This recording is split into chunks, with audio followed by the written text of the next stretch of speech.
Sus Japan, good morning! Oo nga pala, may makakasama pala ako sa pag-voice over. Go to train seat. Si Bunso nga pala yung nagsasalita, nakikimali-mali kasi, o ayan tuloy. Kaya pinagbigyan ko na. Ito nga pala ay nung nakaraang Sabado, nilabas ko sila ate at Bunso. Di bali kaming tatlo lang, pero si daddy susunod naman siya. Di bali magti-train lang kami niyan. Simula sa amin hanggang sa destination namin, 30 minutes lang naman, papunta doon. At ito nga dumating na ang tren, excited sila ate at Bunso.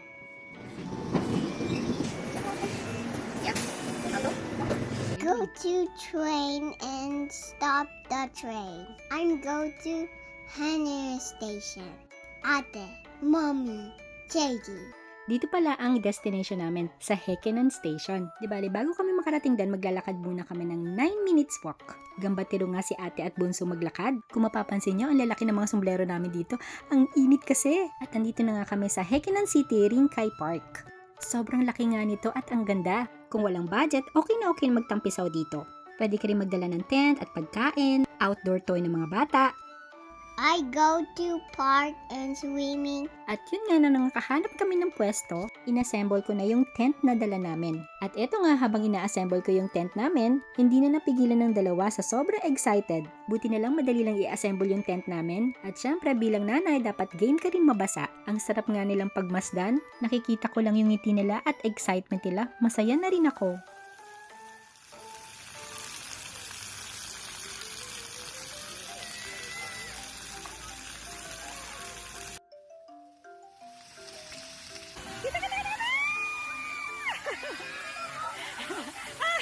I just swimming and praying at it and swimming and praying and eating.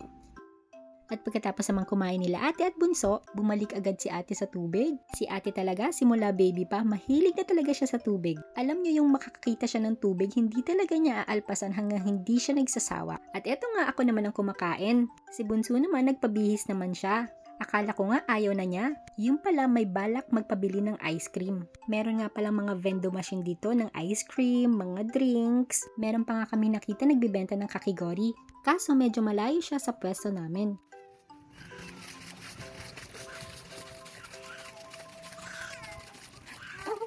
At eto nga pagkatapos namin kumain ng ice cream, nagpabihis na muli si Bunso. Eto nga pala binabaybay namin ni Bunso kung hanggang saan yung tubig at kung ano yung pinakadulo nito.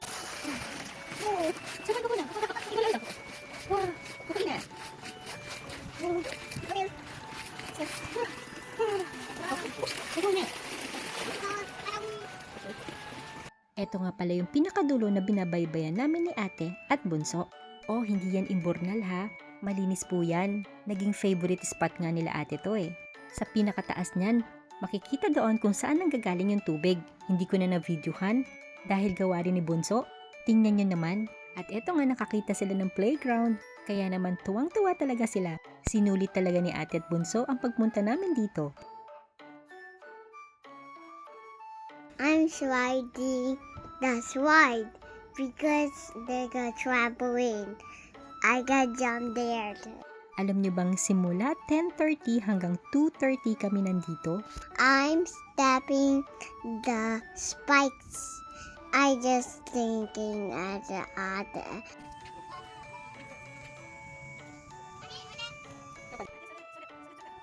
Abo na ate. Down. Abo na kiss. Yeah, abo na. Oo, mata ate. I want beer. Eto nga pala yung park. Sobrang laki niya, di ba? I just sliding the green slide. I do. Yay! It's a great day and so fun.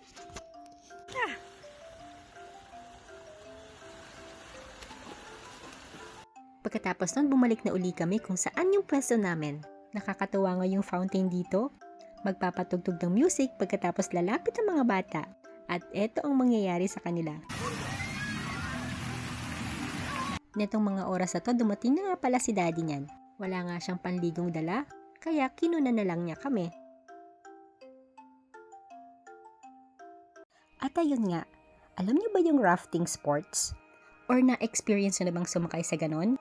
Yung sasakay kayo sa bangka na marami kayo, pagkatapos merong mag-i-instruct sa inyo, or isang leader, Pagkatapos bawat isa merong sariling sagwan. At bawat sabihin ng leader, kailangan makinig tayo o sundin natin siya. Dahil kapag nagkamali tayo, baka tumaob ang bangka. Lalo na't ang agos ng ilog, iba't iba pa naman. May malalaki, may maliliit, minsan may mga bato-bato pa nga yan, malalaki pa eh. At lalo na kung hindi tayo makikinig sa instruction, maaaring tumama tayo sa mga bato. At syempre naandun yung saya, takot, at worry din. At dahil may tiwala naman tayo sa ating instruction or sa ating leader, medyo nabawasan naman yung takot. Parang katulad lang din yan ang nangyayari sa buhay natin. Lalo na kapag may mga pagsubok tayo. Hindi natin maiiwasan yung takot, yung worry.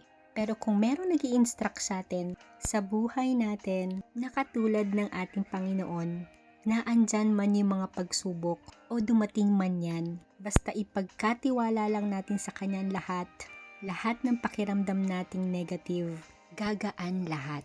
Maniwala ka. Yun lang po, salamat!